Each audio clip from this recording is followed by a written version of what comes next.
I have 12 o'clock, 12 noon, so let's go ahead and get started. Welcome to the second day of our NCFADS virtual summer school. I'm Debbie Rogers. I'm the executive director. Most of you were with us yesterday, but I know we have a few more people joining us for today, so we are delighted to have you. A couple of things to mention to you. Number one, we want to thank specifically all of our generous sponsors for helping to make this a reality for us, such that we're able to offer this to you at no charge, and particularly today, Dominion Diagnostics for Dr. Inaba's sponsorship. A couple of things I want to mention to you as well. Our winter school, we are in the process of planning for. Hopefully, you will be getting emails on that in the next few months, so you will know about our plans for that. We're looking at this point at having a hybrid event. We are not sure, of course, everything that's happening with COVID. One thing I did want to mention to you just in terms of this particular virtual summer school here is the certification process. Many of you wanted to know about credit. I talked about that yesterday, and we'll talk about that again at the very end of the presentation. But specifically for our attendance verification, to verify that you were attending, we have to know specifically, and we track that by email. So if you are calling in by phone only, we need you to email us at registration@ncfads.org, registration@ncfads.org, with your name and your phone number so we can verify your attendance. If you would do that, that would help us out tremendously. And now I'm going to turn this over to Virginia to go over some technical instructions. If anyone has any technical challenges throughout the session or conference, please post them in the Q&A box. One of our staff will respond to you promptly. If you have any questions for the presenter as well, you can type them in the Q&A box, and we'll be getting to those at the end of the session. Dr. Inaba does an amazing job, and he has so much information. He'll be doing lecture style throughout the presentation, but there will be time for Q&A at the end. And as well, if you do, feel free to use the chat box to chat amongst yourselves to one another and share your thoughts about the session and what you're learning as well. That'd be fantastic. And at this point, if I'd like to pass it over to our NCFADS board treasurer, Wilhelmina Rosario. Thank you, Wilhelmina. Okay, welcome everyone. So delighted that you were all able to join us. The board is pleased that we are able to offer this event, especially during these difficult times. I want to thank our sponsors for making the event possible, and a particular and very special thanks to Dominion Diagnostic for their continued and very generous support of our schools, and particularly their support and their sponsorship of our speaker today, Dr. Darryl Inaba. A few highlight about Dr. Inaba. Dr. Inaba is the Director of Clinical and Behavioral Health Services for the Addictions Recovery Center and Director of Research and Education at CNS Productions in Medford, Oregon. He is an Associate Clinical Professor at the University of California in San Francisco, California, and a lifetime fellow at Hyde Osbury Free Clinic Incorporated in San Francisco as well. Dr. Inaba, you probably are familiar with his work, but he is the co-author of Upper Downers and All Arounders, a classic pretty much in our field. This is a text of addiction and related disorders that is used in more than 400 courses in colleges and universities. He has been honored with over 90 individual awards for his work in the areas of prevention and treatment. So it is without further ado that I am absolutely honored and delighted to introduce to you Dr. Darryl Inaba. Thank you very much, Wilhelmina. I'm really honored to be part of this very first virtual conference, this virtual summer conference by NCFADS. And especially at this one, I'm really grateful to North Carolina Foundation for Alcohol and Drug Studies of understanding this horrible pandemic with its surge we're experiencing and making this a safe conference for all people to participate in, understanding all the needs for social distancing and masking and all the other things that are important. We really are having the two greatest challenges, public health challenges we've ever had in this country. We have a pandemic, of course, COVID, but we're also having a continued endemic, continual problem with drugs and alcohol, which are accelerating with the pandemic. Everything you pick up and read shows that, drug abuse actually is increasing and overdoses are increasing. Here in Oregon, if you look at just the alcohol and marijuana sales, because we're a legal recreational marijuana state, it's just grown dramatically during this time. So thank NCFADS for understanding, keeping us all safe. But then I want to also thank all the service providers in substance abuse who are actually doing heroic work by continuing to work with clients during this difficult time without any hazard pay and with all your needs for protection. So thank you for all you're doing. I was asked to present on new psychoactive substances. That's the World Health Organization calls it that, although many of these substances we're going to talk about have been around for thousands of years. Their emergence is viewed as new psychoactive substances. My disclosures have already been talked about. I'm with Dominion Diagnostics, with CNS Productions, and also a guest editor for the Journal of Psychoactive Drugs. We are in what's being viewed as a substance use or an opiate addiction problem, but we're actually experiencing a drug epidemic and continual endemic problems with drugs and alcohol. Not only has there been increased opiate use and deaths, there's increased stimulant abuse, methamphetamine, cocaine abuse, there's increase even in benzodiazepine in opiate ODs, and all of a sudden increases in alcohol deaths again, disproportionately so, even more so toward women than men, but we're actually having a increased drug abuse problem, not just an opiate problem. Certainly the surge of COVID is stupendous. Just in the last few months, we've gone over, a couple of million cases. Now we're over 4 million with over 146,000 deaths. And as bad as that seems, it's still not quite as bad as what we have with drug addiction every year. As I compare always the number of deaths we have to legal drugs, far outnumber the deaths we have now, about 70,000, I think last report in 2019 of illegal drug overdose deaths. But we have, combined over 600,000 deaths a year. So we're still having major problems with drugs and alcohol, and that seems to get lost in all these other things. We have more deaths, but not as many hospitalizations, it seems, as we're having now with COVID. We certainly have more incarcerations with addiction. Now COVID has outstretched addiction in terms of how much it's costing our country. But yet, addiction continues to be the most treatable and preventable of all chronic persistent disorders, and the one that's least financed or cared for. There is a renewed interest in what I've been asked to talk about, new psychoactive substances. They're looking at new abuses of these substances for spiritual enlightenment as well, and for increased medical applications with all of these, many of these old psychedelics taking on breakthrough status with the FDA and looking at for a variety of medical treatments.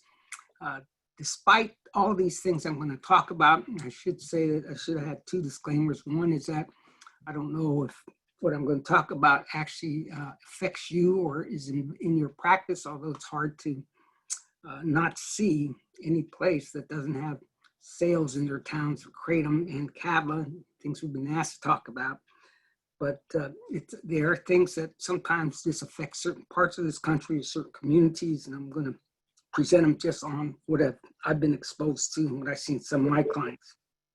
Also, I wanted to disclaim that, or actually a caveat, a warning, that sometimes this type of presentation tends to trigger people in recovery, tends to heighten people's curiosity about these things. And I want you to understand that it's not meant to stimulate you to go and try them. These things are stimulate a relapse. And if you are in recovery, make sure you have your safety plan, make sure you have your contact list, whatever you have to do to stay safe when you learn about the new things that are being abused. But despite these wide varieties of things that come back that are mind-boggling and can't understand it, you have to remember that psychoactive drugs only have one of three effects on the human consciousness. Some are excitatory, or they cause a person to be stimulated, like cocaine, methamphetamine, coffee, nicotine. Some make the brain feel sleepy or drowsy or tranquilized. Those are, of course, things like the opiates, alcohol, benzodiazepines. And then others are drugs that can excite the senses and change the state of consciousness to what we call a psychedelic effect. No matter what these things are that continue to be discovered and presented in the street, they really represent either an upper, a downer, or a psychedelic compound. And we've all been experienced in treating other types of ups, downs, and psychedelics. So you shouldn't be overwhelmed by this, but when you think about it in those terms, they do so only because drugs the brain is a pharmacy, and drugs can only mimic, modify, or disrupt natural brain communicating chemicals called neurotransmitters. And any upper does so by releasing the brain's natural stimulatory neurotransmitters, what's called the catecholamines. The downers work through your own opiates like endorphins and enkephalins, dynorphins, and then alcohol, GABA, and serotonin. The psychedelics work on serotonin, acetylcholine, but these are all your brain chemicals. And the only reason these things can do anything to the brain is because they mimic your natural brain chemistry. The number of substances that do so are vast. There's over 4,000 natural plants and chemicals produced by sometimes even things like sponges, which are partly plant, more animal, or produced by scorpions or produced by fish or other things that Dr. Kevin McCauley has even tried to sort this out in what he calls his periodic table of intoxicants, which I think is kind of interesting. You might want to check it out. Not all drugs are psychoactive. Only those drugs that can affect the mind and can get into the mind and change the brain chemistry of the mind are psychoactive substances. And not all of those are addicting. And that's important to look at as we look at these new developing psychoactive drugs. The addictive drugs are drugs which have positive reinforcement, meaning they alter states of consciousness by capturing or hijacking your survival mechanism and induce a pleasurable feeling, most of them, not all of them, but make a reinforcement on your survival needs. And then they move on to be negatively reinforcing, meaning that your well-being or just your state of consciousness or just living begins to depend on the substance in order to stay alive and just to survive. And those are negative reinforcement. And not all drugs can do that. And those psychoactive drugs that do, we look at those as addictive substances. We're also going to talk a lot about designer drugs and club drugs. Basically, these are just modifications of existing molecules, changing the drug slightly and they're formed slightly that can circumvent laws, circumvent drug testing, and circumvent scrutiny by other people. And those are modifications of existing abusable drugs. But there are also new drugs are finding molecules with entirely different chemical structures that can produce similar effects on the brain and can induce those up or downers or all arounder feelings. We can also structure activity, change those and sort of play around with both of these modifications. Example of how this works is in the old days, people used to abuse amyl nitrate, a substance that's used for heart attacks, and basically was produced in little vapor forms where you can snap it and pop it. They called it poppers, snappers. And the amyl nitrite compound right in the top there that is what the compound or molecular structure is. That's a prescription drug and it's only available prescription, but yet street chemists have modified that by taking one carbon off or changing the relationships of those carbons, and any kind of modification results in a isomer, which is legal. Most of these are still legal and sold off in head shops and sold off in different places as legal room odorizers to circumvent laws. Basically, they're abusable amyl nitrite. Marijuana, J.W. Hoffman have created hundreds, basically, modifications of chemicals that mimic the effect of THC in marijuana. And those only work in your brain because they mimic the effect of your natural brain chemicals called the endocannabinoids. We now have bath salts or stimulants, some of which are more powerful than cocaine or methamphetamine, which come out of a plant called Khat.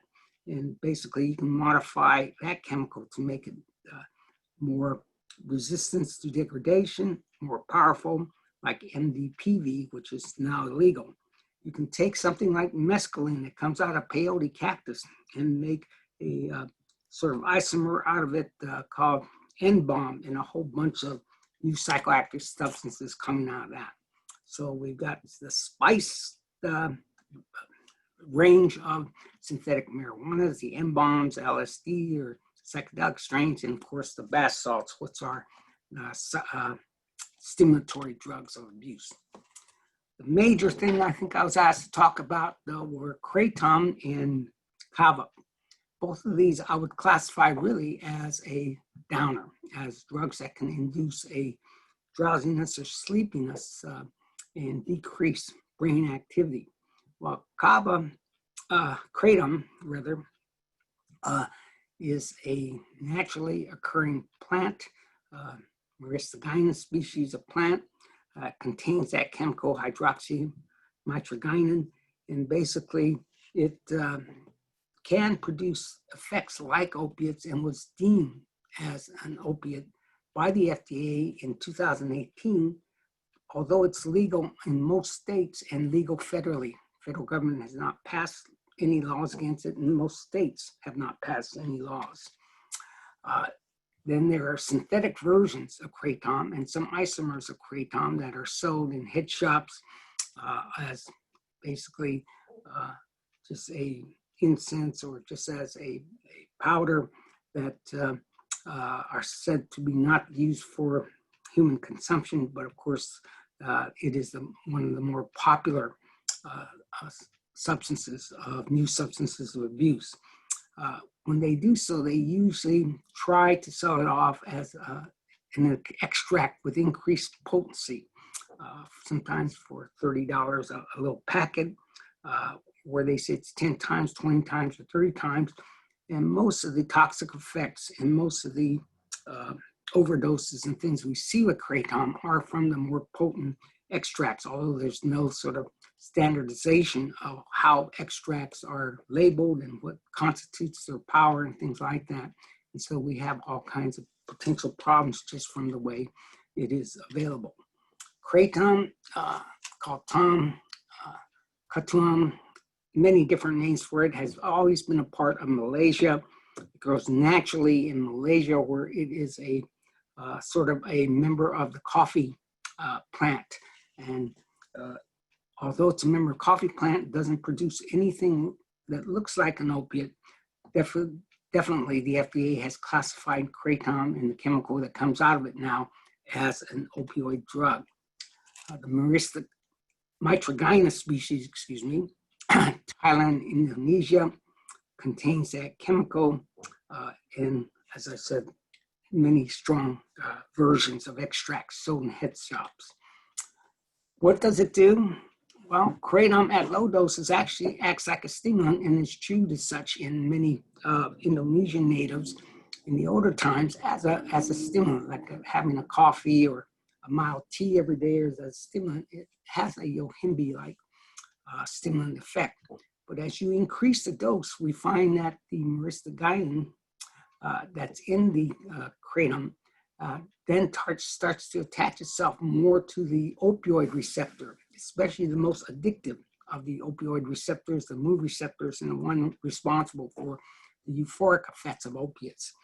4 grams of just plant-derived Kratom will yield about 4 hours of sort of the euphoria. That sometimes it's called sort of a phyto Vicodin, or sort of effect like Vicodin will. It causes a loss of pain, cost suppression, decrease the brain's effects, decrease blood pressure. It has quick onset, lasts 4 hours, almost exactly like the profile we get from people who take Vicodin. Side effects are also similar: dry mouth, decreased appetite, constipation.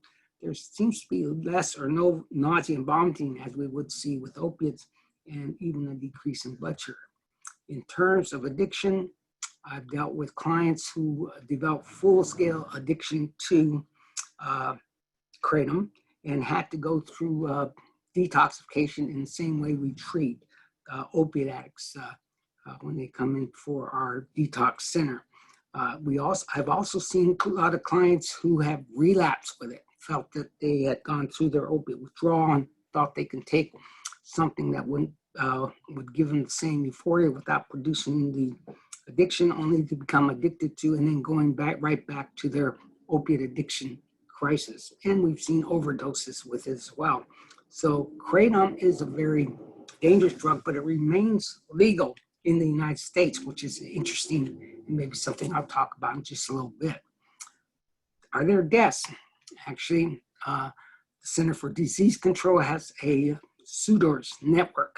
They have a network of 32 states that they get reports from.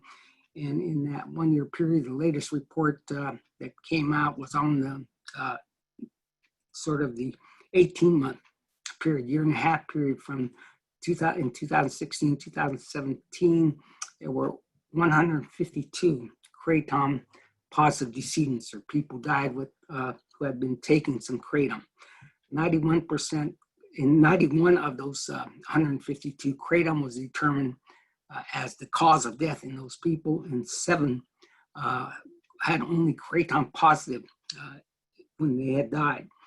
The OD signs are nausea, tachycardia, increased heart rate, high blood pressure, agitation, sometimes even psychosis, irritability, you get seizures, you get drowsiness, and then they go into coma, just like they OD from opiates.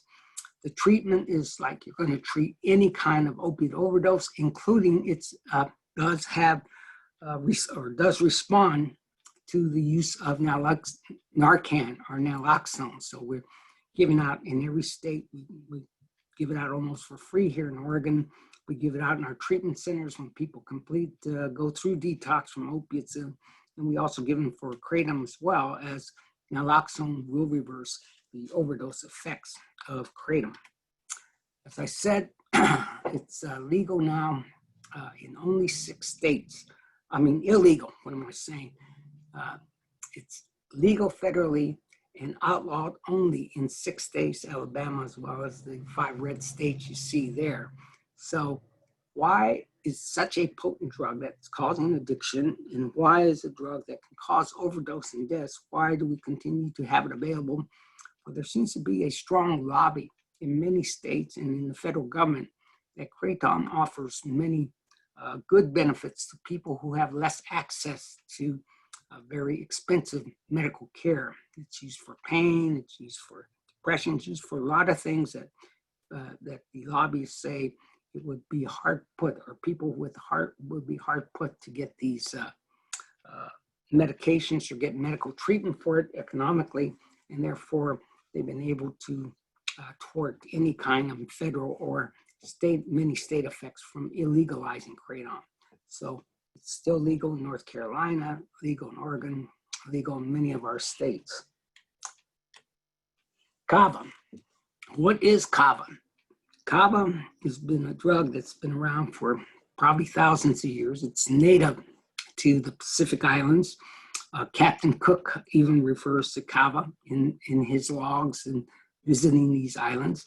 But it is a plant, Piper methysicum, that grows just wildly near sea level on many of these Pacific Islanders, and been used by natives in Pacific Islanders as a brew or as an extract, where it's the rootstock in the roots that are ground up and macerated or chewed, and then add water to it, or sometimes just smashed up and some liquid added to it and drink. And And now we have lots of kava extracts or kava that's prepared in capsule form or tea form or pill form. That's available in many head stops as well. Kava is a specific plant that's native. You can see it in many forms, just grows wild in many of these islands, and many people just step over them without realizing that it's been used as a psychoactive substance for many, many years. What are its effects and proposed medical uses? In small doses, kava induces a relaxation in muscles, a sleepiness, a feeling of well-being, and like Kratom has been referred to as a phyto or a plant or a natural form of Vicodin. Kava has been looked at and referred to as a natural form of Xanax, sort of an antidepressant, anti-anxiety, benzodiazepine.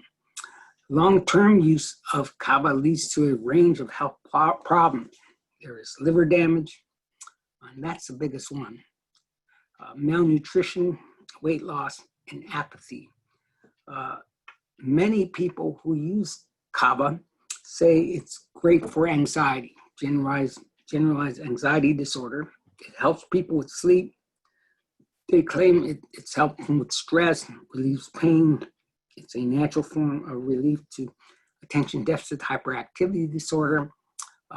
Some people have used it for benzodiazepine withdrawal and even to treat alcoholism, although I'd be very careful because the detoxifying from major sedatives like alcohol and benzo can be life endangering, so you certainly don't want to just use that by itself.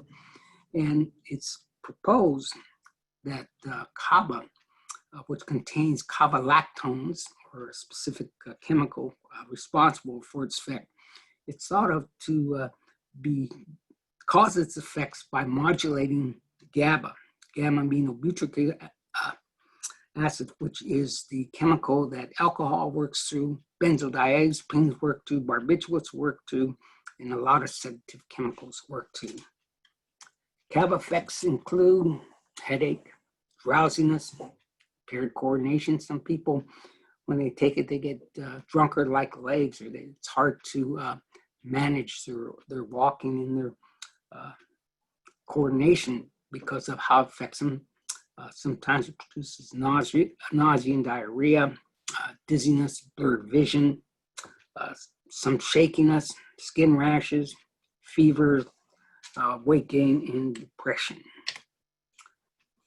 GABA is legal in the United States, and it's used as a dietary and sold as a dietary supplement.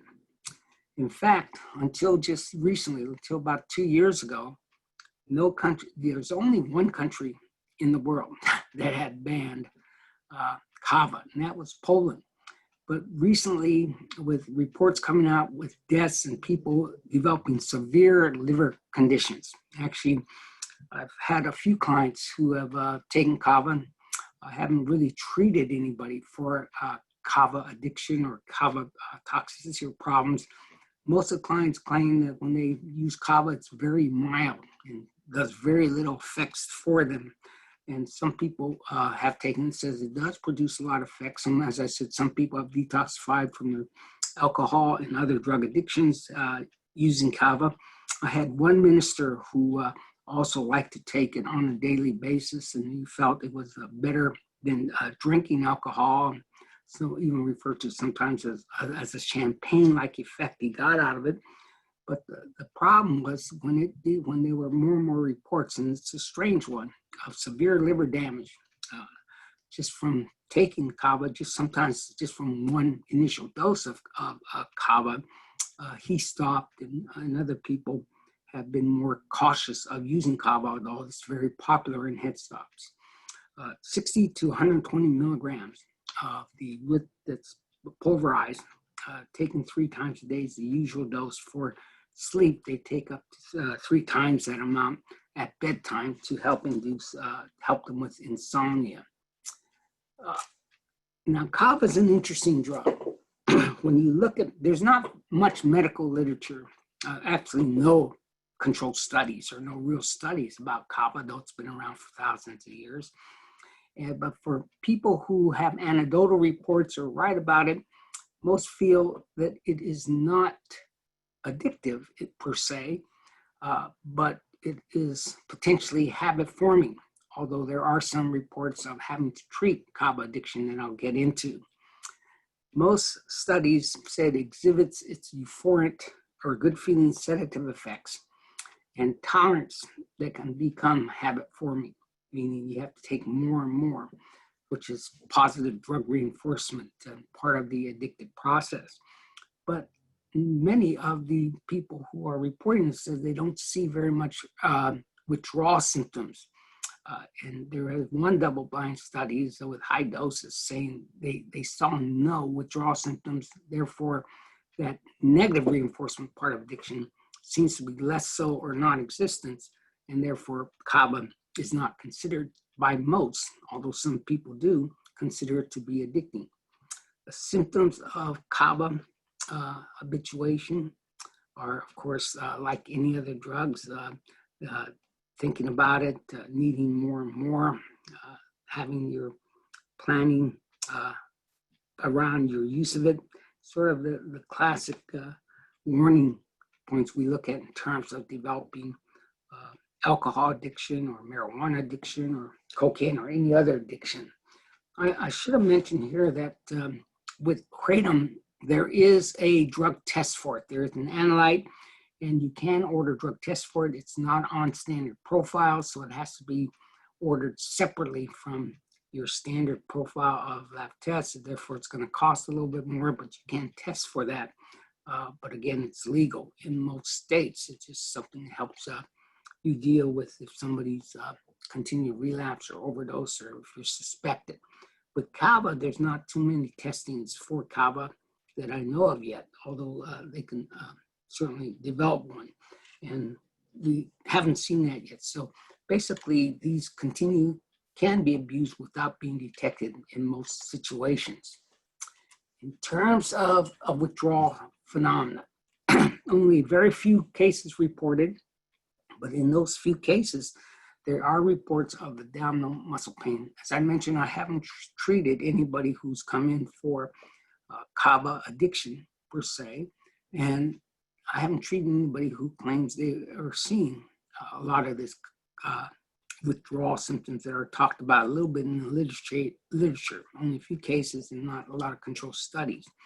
But along with abdominal muscle pain, there's diarrhea, depression, sweating, insomnia, depression, of course, therefore craving, high blood pressure, and even restless leg syndrome associated with. The treatments that are currently pro-offered in people who say they're dealing with this is a gradually tapering off or a cold turkey. But most people sort of suggest just using the kava, using the dose that they're taking, either pills or how much they're drinking, and gradually tapering off that. The onset of these withdrawal symptoms are a few hours or even delayed for a few days after your last use, and can last a few days to weeks after last use.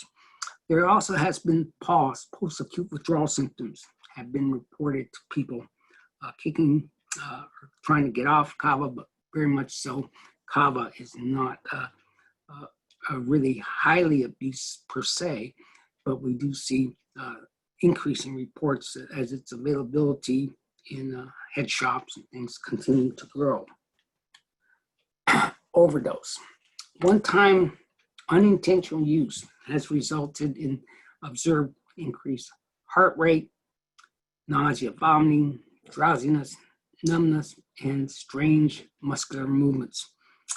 The biggest thing about kava is that severe liver damage. So total liver failure very quickly, either in just large unintentional use, but more seen in long-term use. And that's sort of a strange sort of phenomenon because kava has been used by Pacific Islander populations for hundreds, if not thousands of years, and we haven't seen that kind of liver damage. It's something maybe attributable to the newer forms of more concentrated or extract and of Kava that's available in stores.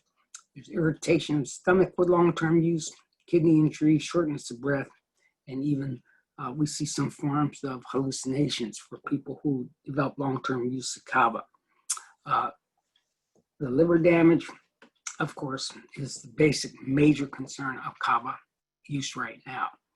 Now, along with Kava and along with the downers, because we're talking about basically drugs that act as downers, there is a whole host of things of using that pharmacophore I talked about, or the drug modifications in which drugs are changed, or the formulation of a drug chemically is modified to produce an isomer or a different effect. One of the new ones is called phenibut, which, since it's not an illegal drug per se yet, we haven't had enough abuse of it or problems with it that it's gone recognized. So it's still available and sold in places even like Walmart, where it's sold as a sedative substance, a naturally herbal type of sedative substance. It's called phenibut. Phenibut is if you can see there, the chemical structure on top is your natural gamma-aminobutyric acid. It's your natural inhibitor, your natural sedative, major sedative brain chemical in the brain that alcohol works through, benzodiazepine works through, and Kava works through. Well, phenibut has a ring structure called a phenyl group attached to one of the carbons in the GABA structure, which is easily attacked once it's taken into the body, sliced off. And so basically it's a precursor to, or is a prodrug, meaning you take phenibut and it's converted very quickly to GABA in the system. And therefore, phenibut is another drug that is a sedative that will act on that system to help people get to sleep, help them relax. And as it's touted, you can get drunk for many hours by taking phenibut instead of drinking or using any other alcohol or any other drug. Then in 2019, we had catnip, something called catnip, but it wasn't catnip at all. It actually, although sold as sort of a catnip cocktail in head shops, it's an actual another chemical isomer of GHB, gamma hydroxybutyrate, which is also a GABA precursor that the body will change to more potent GABA form. So that's sort of being used. A few people have discovered that in head shops and other places, and will produce sort of the drunkenness and the feelings that phenibut and Kava will produce. And of course, there's no laws or analyzing of this yet. It's available. Hello. In terms of other effects, we have also the uppers. And the big thing in uppers that people have sort of not recognizing, maybe because it's being disguised or put into more common stimulant drugs of abuse, is the bath salts, which is a form of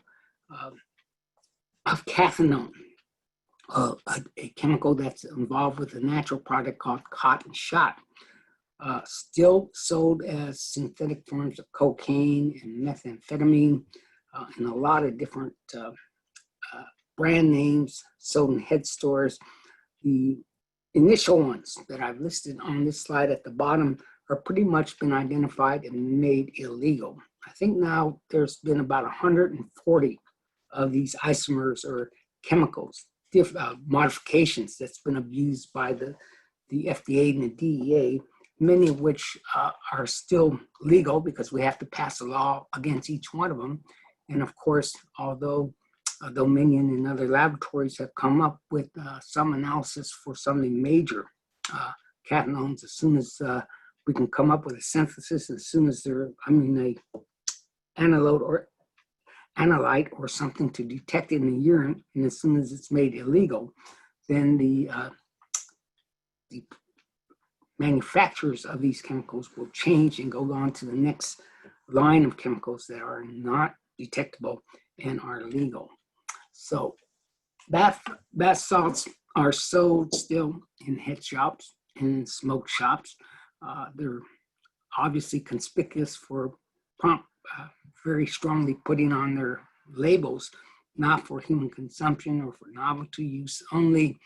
And basically they are abused as a very powerful forms of the new stimulant drugs. The origins of bath salts like kava and kratom are a natural plant substance. Indigenous to East Africa, the Catha bush contains the chemical cathinone, which is very short-lived once it's stripped off the basically the living plant itself, and it's been chewed for hundreds of years or thousands of years in that East African and Arabic countries as Khat, shot, and other different names that they use for it. They sell it in these bundles called quids, the leaves. The leaves contain the chemical cathinone, but again, quickly degraded, so it never left that part of the world. It's primarily an abuse substance in that part of the world, not seen in other parts of the world because of the chemical cathinone was degraded as soon as the leaves were harvested from the bush. Well, Khat shot, Khat, many Mira, other names for it, Ethiopia was considered a defined food also in ancient Egypt and was chewed for its stimulant properties. Worldwide use of synthetic designer bath salts and spice, both the bath salts, of course, is the stimulant, spices, the synthetic forms of marijuana, increased 50% by 2012 and continues to this day. The United Nations, of course, have looked at this and now call them new psychoactive substances rather than designer club drugs. As I mentioned, there's now, by 2020, there's been identified over 140 different types of cathinone that's available to the drug-abusing subculture. These, as you can see, MDPV, a cathinone, is very similar to MDMA, which is Molly or ecstasy that is banned in the United States in an illegal substance. Methcathinone and MDPV are both now illegal, but they were modifications or taking the cathinone to make it more stable in current atmosphere and therefore unabusable drugs until they became illegal.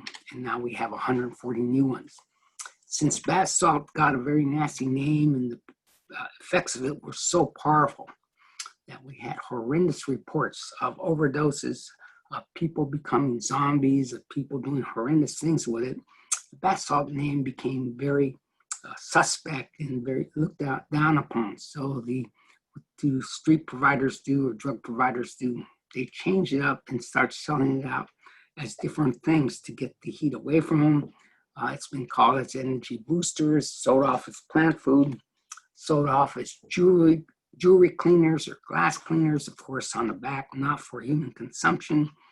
Sold under names like cosmic glass or 8 balls, definitely a reference to how cocaine was being sold or methamphetamine sold, 1/8 of an ounce, 8 ball, and therefore was a signal to people who are looking for a legal cheap high that this might be the new kid on the block.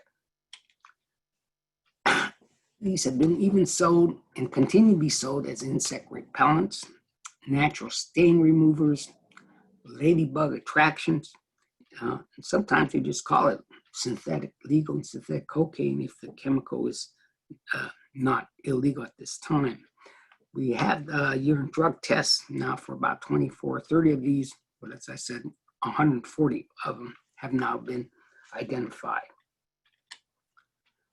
Other new psychoactive substances are what we call the psychostimulants, drugs that are also uppers, but they add to it a psychic ability to produce some other sort of ecstasy-like or major psychedelic effects. One of the popular ones that came out in 2013, sometimes we still see, is benzofury. Many of my clients still talk about the effects of and its availability of benzofury that they got into. 2015, Flocka, another one of these synthetic psychostimulants came about. It was a cathinone, a new cathinone actually, that was modified, and it made a stir as a very popular substance. But we saw horrendous toxic effects from it, including the shutting down of the kidneys, rhabdomyolysis, which is kidney damage. And a lot of these psychostimulants and even the bath salts, the overdose, are plagued with hyperthermia, lethal hyperthermia. People's body temperature goes up to the point that their blood begins to coagulate within their body, and they die from that process. There's also heart failure, and we see a lot of psychosis and basic schizophrenic effects, hostile schizophrenic effects on people who take these things. In 2016, serotonin came out. Serotonin, it was another sort of psychostimulant of abuse. So as you can see, there's almost an endless chain of these things. Once the street chemists have identified what it was basically about a molecule that can produce certain effects in the brain, they can continue to modify certain chemicals to produce that effect. And of course, they don't do any kind of testing with it. They don't have any kind of knowledge of how it's going to affect somebody until they sell it. So basically, the purchaser of these new substances are the guinea pigs. So the people are going to tell us whether, or tell the street chemists whether or not they're too strong, whether or not they're too toxic or whatever, just on basic of what happens to them when they buy it and use it. The effects of all of these, of course, are to work through your natural brain chemistry. They all work through the catecholamines. They all decrease the reuptake or induce the release of dopamine, norepinephrine, epinephrine, serotonin. Therefore, they're going to increase blood pressure, heart rate, palpitation. We've tested MDPV, the first bath salt that came out, on animal studies and found it to be 10 times more powerful and addictive than methamphetamine or cocaine. So these are still serious concerns, and they can keep making these until we figure out a way of maybe making just a whole series of drugs illegal. We have a Designer Drug Act that says a series of drugs are illegal, but part of the down part of that law is that there is an intent proviso. If they're made for and sold with the intent for abuse, of course, they're going to be illegal within the bath salt family. But if they're made for glass cleaners, they're made for ladybug attraction or something like that, they can circumvent that law as long as they put down that they're not for human consumption. They also have they have deaths associated with it, increase in emergency room poison control contacts. They last for 6 to 8 hours, sometimes even longer, and they're either taken by mouth, they're snorted, injected, or smoked, just like methamphetamine and cocaine are abused. The number of physical and behavioral mental effects are tremendous. I'm sorry, the column on the left should just be physical effects, and the column on the right should be behavioral and mental effects. And there's a whole list of things that come there depending upon the power and the type of bath salt that's abused there.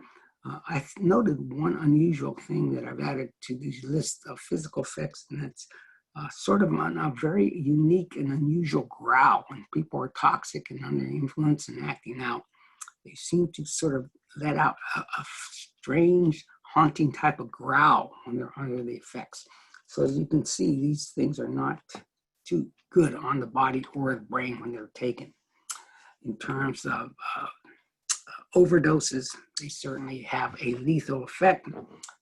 They're also a drug that can result in tremendous paranoid and acting out behavior that requires restraints in emergency rooms.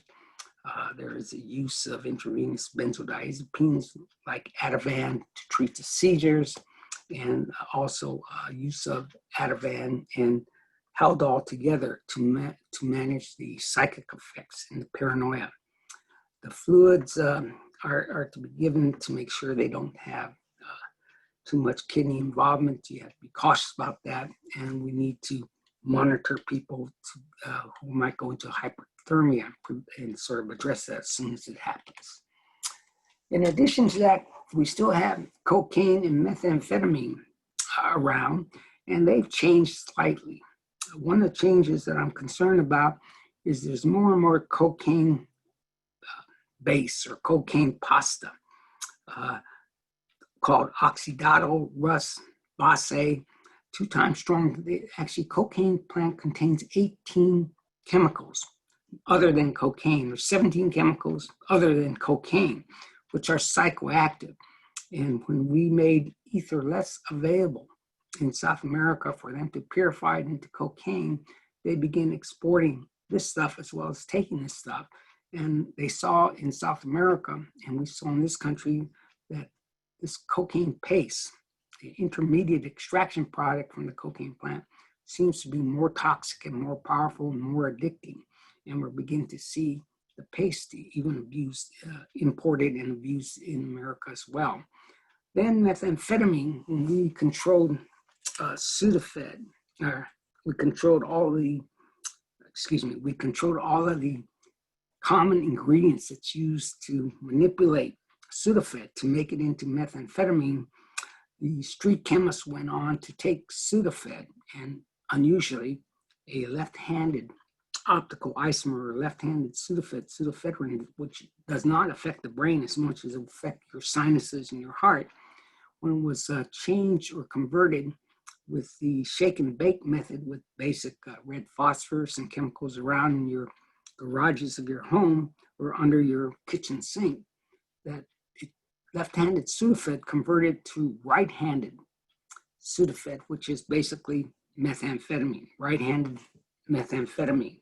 And right-handed methamphetamine is much more toxic, much more powerful, and actually what we have now pretty much both for the street meth as well as the homemade shake and bake meth, we have now dextroisomer or only right-handed methamphetamine base, which is 2 to 3 times stronger than the old crank and crystal that used to exist in the 1960s and 70s. So they've undergone slight changes in their abuse as well and continue to grow.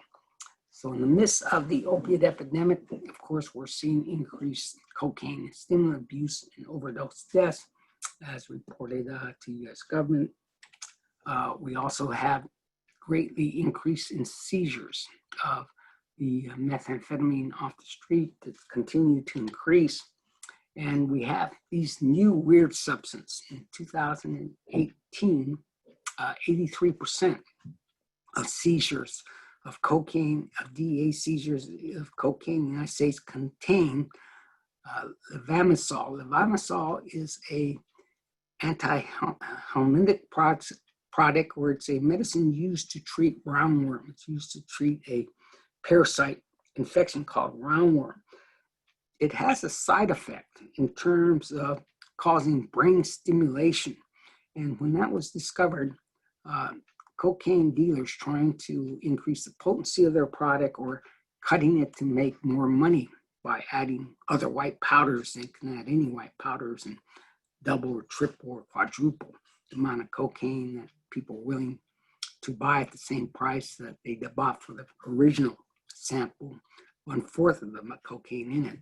What happened was more and more levamisole was in the cocaine, and it resulted, when we found it in people abusing heavily laced cocaine with levamisole, was we saw these horrendous skin lesions that occurred that you're seeing in the picture here. So that was a concern and continues to be a concern on the street with the cocaine products coming out. Caffeine, which some people don't think too much as a stimulant, and they drink their Starbucks and they drink their morning coffees. We have to remember caffeine is a very potent stimulant, especially when taken in higher and higher doses. And what we're seeing, we can see caffeine addiction with the amount of caffeine of 500 milligrams taken on a daily basis for a number of weeks to months. We also have seen that there is a toxicity of cocaine resulting in sudden death when cocaine now being sold as anhydrous powder. in many states. The powder sprinkled onto food to give yourself a boost. And we saw, of course, a young 18-year-old wrestler, high school wrestler, who had sudden cardiac death due to adding too much caffeine. So caffeine is out there. Caffeine now is in the sort of the energy drinks and energy boost. Caffeine is being added to even things like Cracker Jack. There's a Cracker Jack product. Caffeine is being added to a lot of conditions, even made in sort of a speedball type of alcohol consumption, where they have Red Bull with different types of booze that are mixed together to give you sort of the upper and downer effects. So that's another stimulant concern. Nicotine is also greatly increased, especially in adolescence, where it's not being controlled in these sort of vaporizers or these vape pens, in which are readily available, contain, of course, the addictive substance is nicotine, although they say it's safer to your lungs and things like that. The nicotine is addictive substance, and we're seeing a dramatic increase in high school kids taking e-pens, electric pens of nicotine, while there a great decrease in their smoking of regular kinds of cigarettes. That led to a real concern both in the vaping of e-cigarettes and vaping of THC or synthetic marijuana products, or even just extracted marijuana products, where we had a number of lung problems and lung-related deaths that was sort of a major enigma, or just not understood for many months, until they studied it out and found that basically it was a vitamin E acetate that was added to the material to make it more of a smokable material from marijuana cigarettes and from regular nicotine vape pens, that was responsible for causing this condition. The condition was seen and analyzed by pulmonologists who looked at how the lungs were being damaged in this new phenomena related to e-cigarettes and vape pens. And finally, they came out with a report and a new diagnosis. They call this condition EVALI, which is e-cigarette or vaping products associated lung illness. So we have a lot of this that has now sort of been under control. We know what causes it, but involved with all this is the documentation that there is increasing nicotine, which is an operant stimulant, being abused through this process. Adding two stimulants that are common and used together, one thing is clear. People realizing, or more people are realizing, that addiction sells, and it doesn't matter whether it's a extremely powerful or a more mild addictive substance. We know that nicotine is the most addictive of all substances. More people who try nicotine will become addicted to that chemical than people who try heroin, or people who try cocaine, or people who try methamphetamine or any other drugs. So you have nicotine, and we now know that caffeine can be addicting in high dosage problems. So there's even new combinations of adding combinations of tobacco, chewing tobacco, with caffeine poured into it to give you a combined boost to bring about more addictions. Then there is the phenomena just recently called wasping. And some people aren't quite clear whether or not it is a real abuse problem or just sort of a hype by the news media.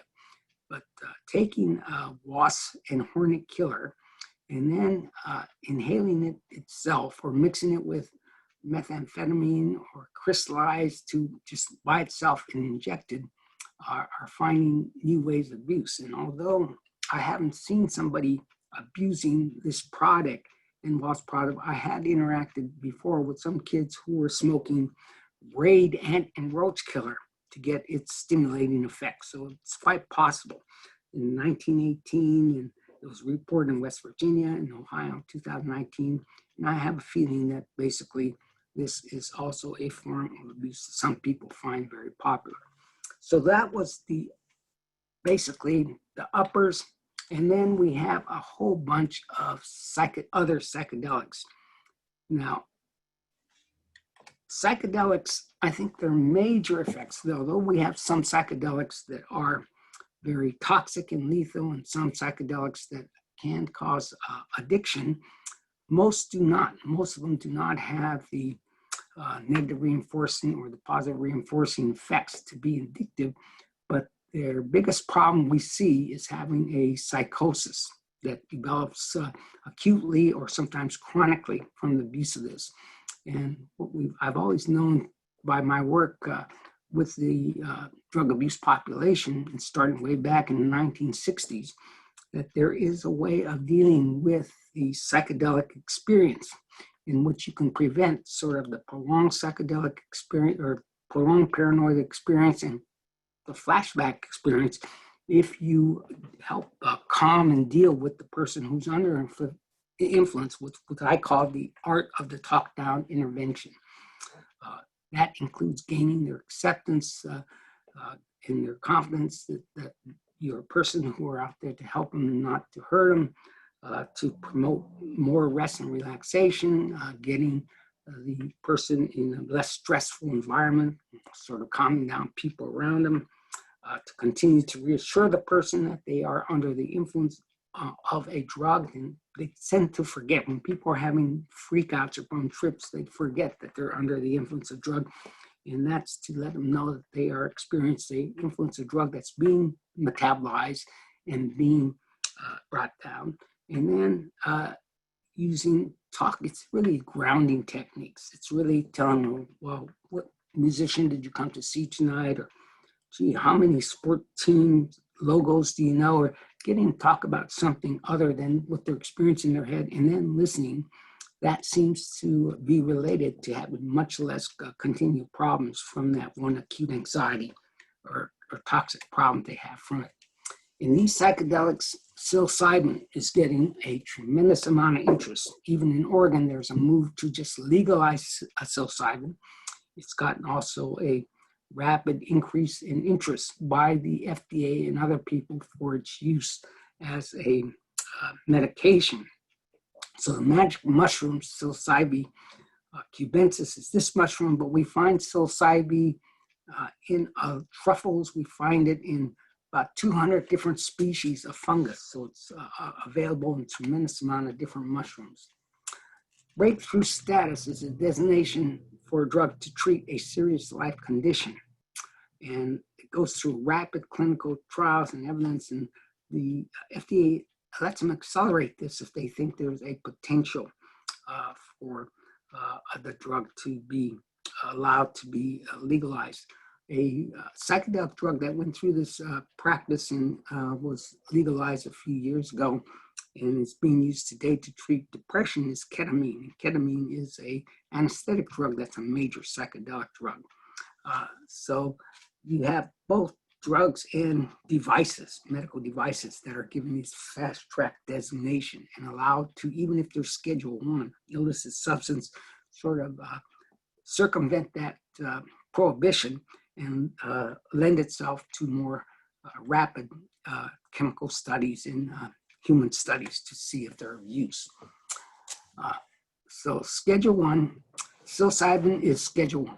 It's totally illegal right now, but they're looking at it for treatment-resistant depression, for fear and anxiety, cancer at the end stage of life. Some people have used it for nicotine and alcohol treatment. It said it's useful in post-traumatic stress disorder, cluster headaches, and even some people think it is of spiritual benefit. It has spiritual applications for helping people gain better spirituality. And as I mentioned, Oregon has a petition, it's might go on the ballot to be legalized as a legal substance, not just for anything purpose legalized in Oregon. Currently, the dose is 20 milligrams per an average body weight person, and that's a dose that's being promoted for all of these medical treatment uses. Its effects are to cause a euphoria, peacefulness, a spiritual awakening. It can cause changing emotions. Unfortunately, it can also cause a feeling of being disconnected, depersonification, and that, of course, results in the bum trip or the acute anxiety disorders. That's a big problem we see with all psychedelic compounds. Visual alterations, it's called synesthesia, as well as delusions and illusions. There are physical effects of muscle weakness, nausea, and vomiting, and those potential problems we see. Another problem I should mention is the thing called hallucinogenic persisting perceptual disorder. All psychedelics have that potential. It's in the DSM-5 under HPPD. And what it means is that people who take a psychedelic drug and have a adverse anxiety reaction, have a bum trip, continue to be affected as if they're experiencing that bad trip, even though the drug has long left their body. And that usually condition can last for several months, years, but I've actually seen it last persistently in some people for maybe 20 years or more. There's even websites where they go to support each other after even just smoking good marijuana, that they had this reaction occur to them. Certainly we see it with all the major psychedelics as an extension of a bum trip that's happening. Another psychedelic that's getting promoted for more legalization and use in medicine and available elsewhere, and also some fast track status, is mescaline. Mescaline comes out of the cactus, many peyote cactus, Lophophora williamsi, which we see there, the first top left. That is the most common one, but people don't realize it. It comes in San Pedro cactus and many other cacti, contains mescaline as a substance that can alter states of consciousness. It is a Schedule I, totally illegal, but again, being looked at in research for treatment of addiction, depression, and it's even allowable for spiritual enlightenment by the Native American Church and other places where it's been looked at as giving spiritual relief. Oregon also is looking at legalizing it. Its usual dose is 200 to 400 milligrams, which is generally 10 to 20 grams of dried mescal buttons, but people have gained effects from it at much lower doses. And a new phenomenon we're seeing in the world today called microdosing, where they take very low doses of things like LSD, psilocybin, mescaline, and gain what they say are positive benefits from doses that don't cause a major psychedelic experience. Mescaline basically affects, it's the one psychedelic that can reliably produce hallucinations. Many psychedelics produce illusions. They store perceptions and cause synesthesia. But in terms of true hallucinations, seeing and experiencing and feeling things that have no physical presence in your environment is not usually the case. With mescaline, it is. You hear stories from ancient times about mescal, about mescalito, about people visualizing small humanoid-type creatures who they can talk to and interact with when they're under the influence. They have a pleasant state of feeling, slow passage of time, and all of the other sounds, the synesthesia and other things we've talked about that are capable with all psychedelics. The risks are psychosis, hallucination, persistent perceptual disorder, rapid heart rate, dizziness, sweating, tremors. One of the big things about mescaline is that it almost invariably produces tremendous nausea and projectile vomiting in people who expose themselves to it. By shamans and other people who've taken it for decades have claimed that that's part of the experience. It's part of the experience of taking a drug to pull your mental state back into yourself by experiencing the nausea and vomiting first, headache, amnesia. Sometimes we see even suicides with it. Then we have ecstasy, Molly, which is undergoing as well a big interest to use in depression and other things, mental states, post-traumatic stress phenomena, and Molly is said to be purified methylene dioxymethamphetamine or ecstasy. However, any kind of street drug has no guarantee of purity or even the doses. It's a Schedule 1, but in phase 3 clinical studies right now by the FDA, approved by the FDA and DEA, and many studies indicate that it may be of good benefit to treatment post-traumatic stress phenomenon. And again, Oregon seems to be leading all states in trying to legalize all these things. The dose is 75 to 125 milligrams. The tablets usually contain about 100 milligrams. They do, but it can vary tremendously. LSD is making a comeback. LSD is part of the ergot mode, a mode that grows on Claviceps pura, the ergot mode that grows on rye grain. It's also found in morning glory seeds, form a bit in Hawaiian woodrose seeds. It's made synthetically, and it's dosed at tremendously potent substance within the micrograms. So 100 to 200 micrograms is usually the psychedelic dose that's been abused for years and years. It too is Schedule 1, but research is being conducted for anxiety of terminal illness, depression, addiction, and cluster headaches. The microdosing is from 20 to 30 milligrams, so much lower than psychedelic dosing. And then for a higher dosing in these clinical studies, it can go up to 800 micrograms. Some illicit use in low doses, as I talked about microdosing, it is reinforcing, I think, in those low doses, but when it doesn't produce the negative reinforcement, so it's not viewed as addictive per se. And we see a lot of it being increasing in its use amongst technology people, the IT field, and things like that, where it's said when you use in low doses, it increases their creativity and consciousness.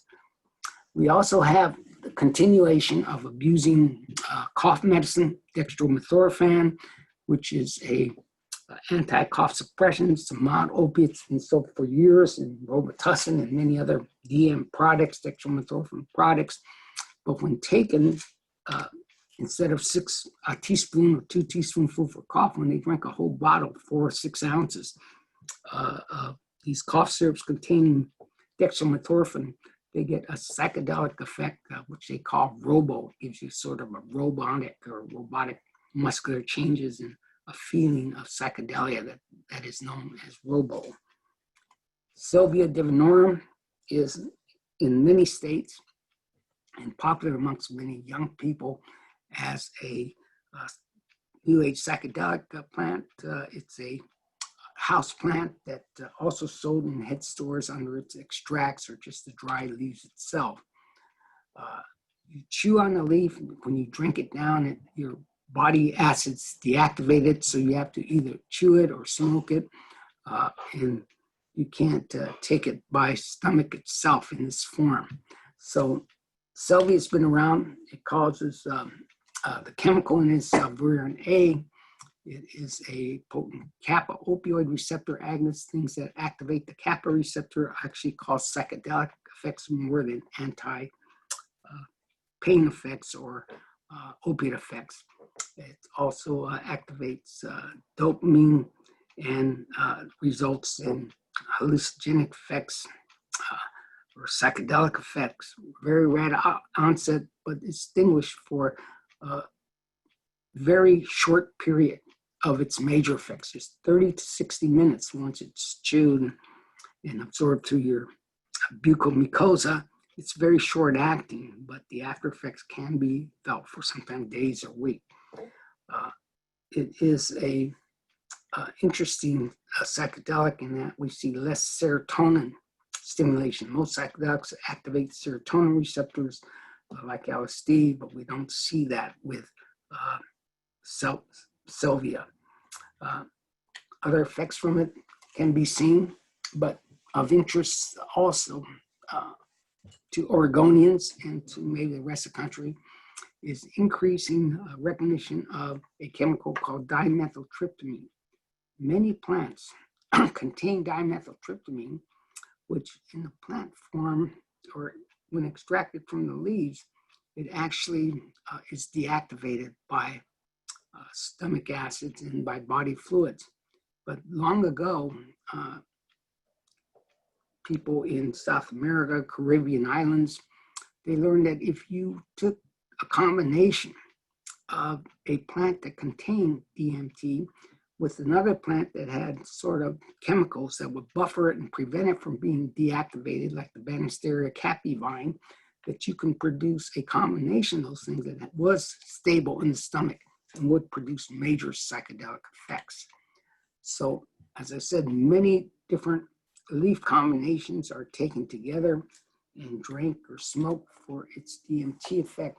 And in Oregon, we even have one church that has been approved for use of DMT under President George W. Bush, actually approved it, where the church is able to import it and under strict reporting guidelines have used it since that time in its spiritual practices as a damiana tea, as a tea made from the different chemical plants that they imported.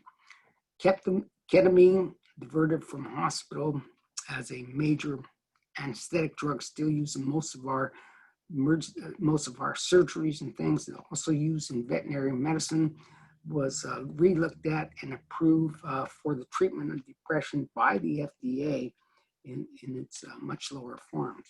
In ketamine, you can get low dose effects as well as high dose effects, and people who abuse it talk about going from the K-land to the K-hole when they take too much of it. So I'm going to speed up here because I see I have only a few minutes to go, and I want to have, sometimes I see several questions popped up.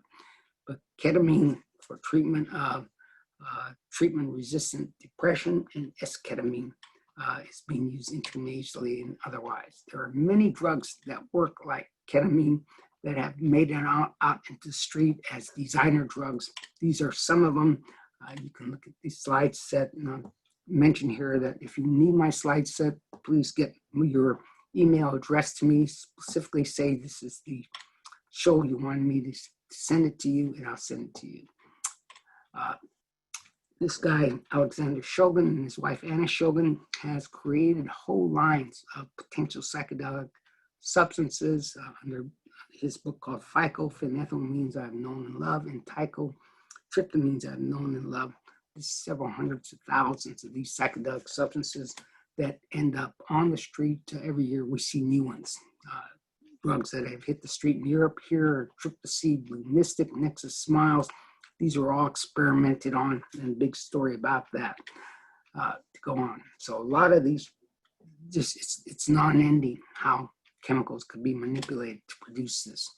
Even anticholinergic drugs used to treat the side effects of taking substances like Haldol or any kind of major antipsychotic drug find itself in asthma medications that block acetylcholine in the brain are abused for its major psychedelic effects. AIDS medication. This AIDS medication, antiretrovirus, was sort of diverted from, even AIDS patients were selling it because people loved their effects for its major psychedelic effects. In Ashland, Oregon here, they were noted for creating a new psychedelic drug called bromo dragonfly, which is unique because it lasted sometime for 3 days, actually caused major psychedelic drug effects for 3 days. We have synthetic marijuana. I'm going to really go by now, you know there's a lot of synthetic marijuanas that are out there. They're still sold in head stores and even gas marts, K2, the Spice series of drugs. And we've made many of them illegal, but as soon as we make them illegal, many new ones have popped up. They're sold also as potpourri, variety potpourri, sold as chill spice aromatherapy. They have actually reported deaths from abuse of these, much more powerful, up to 800 times stronger than the THC in marijuana are these synthetic cannabinoids. Then we have the designer fentanyls. Opiates right now are basically the overdose deaths we're seeing. It's come from an illicit opioid called the fentanyl, made in China and also in Mexico, or sometimes left through Mexico and Canada. These fentanyl itself is up to 100 times stronger than morphine, 50 times stronger than heroin. Some of the illicit fentanyls, like carfentanil and W18, we've analyzed to be up to 10,000 times stronger than morphine, 5,000 times stronger. So these things are just amazingly powerful, and the number of changes you can see in them are huge. This is why they're so dangerous. Just that amount compared to that penny there is enough to kill a human being. So fentanyls continue to come out. It's much more lucrative by trafficking. You get a lot more money for them out. We've seen it, it's gunpowder heroin. It's also put in as counterfeit Xanax, counterfeit Valium, counterfeit Vicodin, many counterfeit tablets on the street are these fentanyl, are containing fentanyl as their active ingredients. That's a powerful one, W18. Pinky's less powerful, but very strong. This U47700 is 7.5 times stronger. You can see here, I have a whole presentation with a whole bunch of new fentanyl derivatives that continue to hit the street, and we continue to have overdoses that we leveled out and we're seeing decrease, but now in this COVID pandemic time, we're seeing actually back to an increased overdose in opioid deaths, and fentanyl seems to be a major part of it. Fentanyl, along with that, crocodile, a shake and bake product of codeine, learned tough for us from Russia. Actually, I'm not sure it's here, although many of my clients still claim, and they show me their skin lesions they get from it, but I'm still trying to authenticate whether or not people are making crocodile in the United States. I haven't had one true sample. People even take poppy seed and make teas out of it, which is a poppy seed tea. A new non-fentanyl opioid drug, a designer drug, has hit the street. Isotonitrosine, and that basically is 2 times more stronger than Dilaudid. So basically, new psychoactive substances are a scary thing. They are a new era of drugs that lead to almost an infinite number of alterations that the street can come up with. They circumvent drug testing and DUI laws. They have new addiction concerns. A lot of them have more toxicity and new toxicity we haven't been having to deal with, and they pose a great threat to maintenance of sobriety, as recovering users will experiment with these, try them, and either become addicted to them or then go on to have relapse with their drug. But as I mentioned, some of them seem to be showing great use when controlled in the right doses for managing many different medical and mental health disorders. So we have many challenges ahead of us, and we seem to be, if we hadn't had enough challenges with what's all happening now, we seem to be in an era of growing psychedelic substances. If you're still bewildered, remember, no matter what they come up with, they're all just going to be either uppers, downers, or psychedelic compounds, and you've dealt with all those compounds. So that's the end of my presentation. I want to thank you all for all the work you do. Thanks for participating. I think I got 5 minutes for questions, and I'm not sure how that's going to be handled. Hello, Dr. Inaba. Thank you so much. That was wonderful. And yes, we do have quite a few questions that have come in. So the first question is Kratom more prevalent in certain geographic areas? Yes, there are pockets of any kind of drug abuse problems. And although this is nationally seen in every state now and occurring even in certain cities where you have sections of your cities, you have more kratom abuse than other places. It depends on the availability of substance, it depends upon the population, their interest on it, and we'll see that occurring. But overall, kratom is expanding because it is an available and a legal substance that is usually not tested for, and people can reliably get effects out of it. The concern I have is there's no regulation over the extracts, and where they get into those powerful extracts that we get the problems. And if they say I have 10 times extracts or 25 times extracts, we're not always clear what that is. And maybe that's a problem that we're seeing. But as widespread as it is, still the overdose rate seems to be much less than we see with the opiates and other drugs. Okay. Thank you for that answer. Now, is Kratom, when people are using Kratom, does it test and show up on drug screens as an opioid? No, it's not going to show up as an opioid, but we have tests for Kratom itself. Dominion Laboratories, I think Quest Laboratories, and many laboratories have developed Kratom analytes, which is a thing you can test for the presence of Kratom, but they're not usually part of a panel. When you negotiate with your lab company to get a panel, you might be able to negotiate it that it be added to your panel, but oftentimes it's an extra order. If you have a suspect or you're thinking something's weird here, you can ask for a Kratom to be added to the urine testing screen that you're doing on somebody. It comes usually at an extra cost, so there is tests for it, but it doesn't come up as an opioid. Thank you. Will naloxone reverse the effects of Kratom? Yes, naloxone does reverse the effects of Kratom. It's been used to treat overdoses of Kratom. I don't know if anybody have used naltrexone for the treatment of Kratom addiction. Wants to prevent further use of Kratom or to prevent craving for Kratom. But if it seems to be the mood receptor that's involved with the Kratom effects, I would suspect that naloxone and naltrexone would be effective in treating Kratom as well as effective it is in treating opiate addiction as well and opiate overdose. Great, thank you. You mentioned about being a test for Kratom. Is there a test for Kava? Not that I'm aware of. Kava, I don't think has hit anybody's radar enough. I didn't look at that enough, but I didn't see anybody or in any of the things I reviewed that had an actual test for Kava. If anybody, this is what I miss most about presenting sort of to an audience, because I oftentimes get a lot more information back from the audience than I have in when I'm presenting what I am. And I'm sure other people have seen Kava and treated Kava and maybe even have looked at testing for Kava, and they can tell if they found a laboratory or not that will test for Kava. Thank you. What are the trends with teens using Kava and Kratom?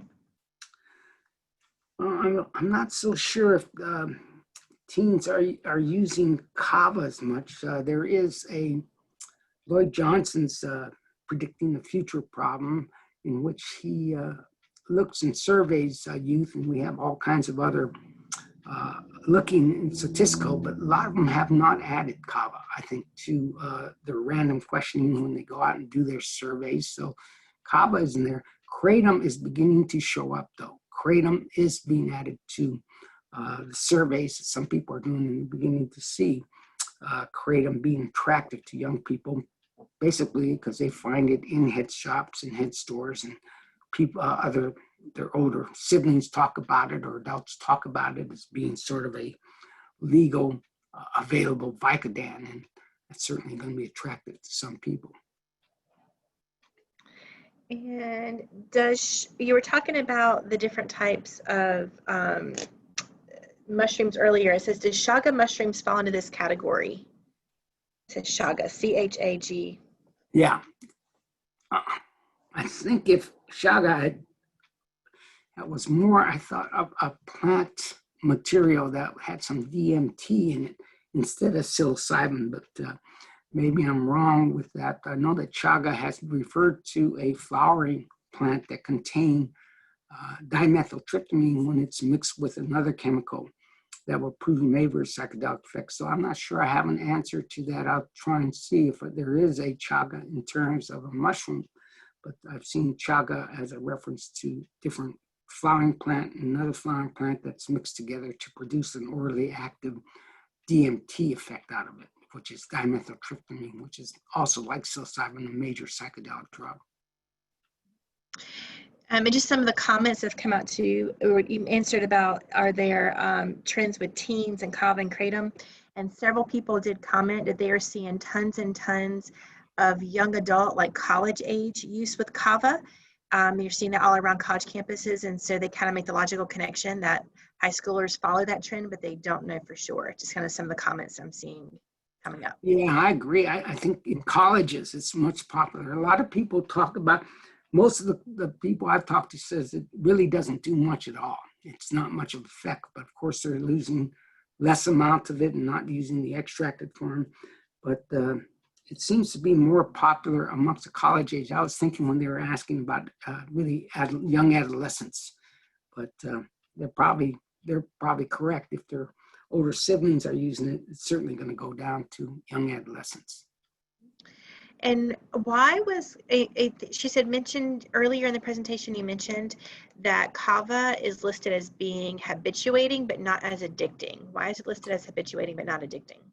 Well, that's more anecdotal than a formal listing per se. It's just that a lot of people who report about kava talk about it as a mild sedating chemical, a euphoric chemical, but one that they don't see producing a lot of dependence to it or a lot of people going on for addiction. So the term for it in terms of when they see people who use it a lot, use it daily, was habituation, where they would take it for its euphoric effect, but not really get really compulsive with it, not be totally infatuated with it. And are people who are able to stop using it without going through major withdrawal, which would be more of non-addictive, but more of a habituation type of situation. There are reports, though, that it is addicting, and some people are addicted. The majority of people that I've worked with who are very concerned about it and have given it up or not even considering it anymore are people who are worried about the reports of liver failure. I mean, there's been severe, maybe only 4 or 6 cases, but people who have severe liver failure. All right. Well, Dr. Inaba, I think that's all the time we have for questions today. I want to thank you very much for taking the time to spend with us today. And I believe I'll turn it over to Debbie. Thank you. Again, a wonderful presentation. Dr. Inaba always does a killer job, and y'all have had it proven to you yet again in a 1.5 hour segment here. You have gotten a week's worth of information. So once again, thank you so much, Dr. Inaba. Another wonderful presentation.